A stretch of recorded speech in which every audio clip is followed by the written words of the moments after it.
It's time for our ministry time right here on Retro Rock Live, and we're going to be talking about having no substitutes for God. I think of substitutes. You might think of like a substitution in a basketball or football game. As I'm a sports guy, you might think of like no substitutes for sugar. You're sweet and low or whatever it might be. Or sometimes have you ever done any kind of fasting? To focus more on God because God is ultimately should be our priority. He should be all we need. Have you ever gone on a sugar fast or maybe a social media fast where you got off fast Facebook and Instagram and X, formerly Twitter? If so, have you ever noticed how often you fast from the results in a series of substitutions rather than a single-hearted focus on Jesus? A lot of times you're doing other things than other doing that and not really, spending more time in the Word. What you should be doing during a fast is to spend more time with God. Sometimes we put other things in those spots, and we don't want to do that either. So we saw it. You might have saw this play out in a recent sugar fast. This person is talking about here. That's talking about this. Instead of a piece of chocolate after lunch, you might grab something that's replaced it that doesn't have sugar in it. And if you don't want sugar in your soda, you could grab, like I got here, a zero sugar Mountain Dew Blast, Baja Blast. It's a way to replace the sugar, but it could be healthier. But if it's a substitute for a sweet fix, but you know what? But whatever the case may be, sugar and those things don't replace. Just because you get rid of sugar doesn't mean that everything is good or we're using that time to focus on God. When you turn to substitutions and you're not responding to the cravings and temptation and longings that fasting and turning to Jesus. So despite there being healthier substitutions and they can be good and fasting can be good in the grand scheme of things during the fast, they aren't doing us any favors. The goal isn't about succeeding in spiritual weight loss program, although there's nothing wrong with that, or in fact, it's good to lose weight, but the commitment to stewardship of our body is a good thing.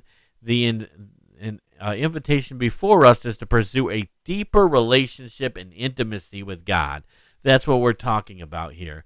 As we crush the god of sugar in our lives, or the social media, the god of addictions that steals, God as being our number one priority in our life, our one true God, and delivers empty promises that will never satisfy. So how should you go about pursuing deeper intimacy and dependence on Jesus? I imagine this is what Paul had in mind when he penned his letter to the Philippians, in the book of Philippians, to the Philippian church while he was in prison. He said in Philippians 3, verse 8 and 9 in the New Living Translation, "Yet everyone else is worthless compared to the infinite value of knowing Christ Jesus my Lord. For this sake I have discarded everything else, counting it all as garbage, so that I could again gain Christ and become one with him." That should be our goal, to gain Christ as our number one priority and become one with him. Everything else is worthless compared to knowing Christ and becoming one with him. Let that sink in for a minute when you think about that. Paul considered everything, including his effort, accomplishments, and status as a Hebrew of Hebrews, worth nothing. He disregarded everything that established his worth, credibility, and purpose, calling it garbage as he focused entirely on gaining Christ and becoming one with him. What is it that everything that tempts us to find security and distracts us from dependence on God? I'm sure there's lots of things that could distract us from dependence on God. Could be video games, it could be movies, it could be any kinds of things. What needs to be fully discarded in our life to focus entirely on gaining Christ and becoming one with him? We asked that question here tonight. Is it safe to say that sugar may have a leading role? Sugar distracts us, sugar defeats us, video games defeat us, social media, takes our time. Is it really no different than any other idol that consumes our attention? Whether the everything is that crowds us from Jesus from our lives, now that is the time to say no more. Everything else is worthless compared to knowing Christ and becoming one with Him. Wherever you find yourself in your next fast, make sure that that fast is focused on actually spending time with Jesus and in the Word. How about stepping up the commitment to becoming one with Jesus? In the original Greek language, becoming one with is written as may be found, which is defined as to come upon, hit upon, to meet with, after searching, to find a thing sought after, to find by iniquity thought, examination, observation, to find out by practice and experience, to see, learn, discover, understand, or to be found, to be seen, to be present, to be discovered. Oh my gosh, there's lots of words here. Recognize, detected, to get knowledge of, come to know God. Whoa, that's not utterly profound, is it? To become one with Jesus is a beautiful process if we take the time to do it.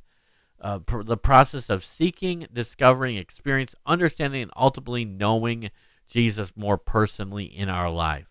So what are those cravings and temptations? And whatever they are and whenever they hit, instead of turning to substitutions, press onward and forward towards Christ alone, becoming one with Him. So that is kind of the idea. So there is no substitute. It says in the Word that Jesus Christ is the way, the truth, and the life, that nobody comes to the Father but through a relationship with God. And that's so important in our walk. So we're going to play a song called No Substitute from 1985 by a band by the name of Solid Rock, who again were from Oklahoma, and they did